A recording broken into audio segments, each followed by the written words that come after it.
Aizmirstiet par to, kas notika Venecuēlā. Salīdzinot ar to, kas šobrīd notiek Irānā, Venecuēlā tas ir pupu mizas. Kamēr mēs te Latvijā diskutējam par to, pareizi tas bija, nepareizi tas bija 3 stundās nomainīt tur varu, Irāna šobrīd piedzīvo dziļāko un ilgstošāko ekonomisko krīzi savā modernajā vēsturē. Cik dziļa tā krīze? 2 skaitļi. Oktobrī inflācija bija 1 mēneša ietvaros 50% gandrīz vai. Decembrī vēl 42%. Kā pēc dažādiem datiem šobrīd Irānā zem nabadzības sliekšņa dzīvo kaut kur 27–50%.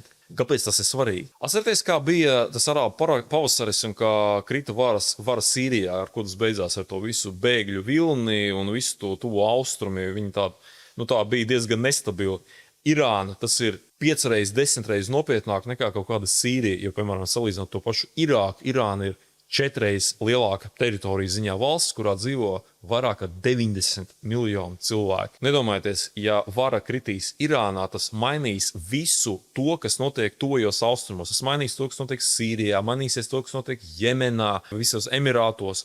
Tas ietekmēs naftas cenas, ietekmēs gāzes cenas un iespējams var rasties arī jauns bēgļu vilnis. Un atgriežoties pie tiem skaitļiem, visu šī ietvarā cilvēki Irānā izgāja ielās. Tas sākās no mazām mazpilsētām pierobežā, un tagad tas jau viss ir Teheranā. Ir vairāk kā 100 cilvēku jau ir nogalināti, kaut kādi tur 1000 cilvēku ir apcietināti. Kad krīt tādas varas, nav zināms, kas būs beigās. Varbūt būs kaut kas labāks. Varbūt tas atkal panesīs aiz sevīm vēl jaunu un citu konfliktu vilni, kur mēs iespējams varam pat sajust tepat Latvijā.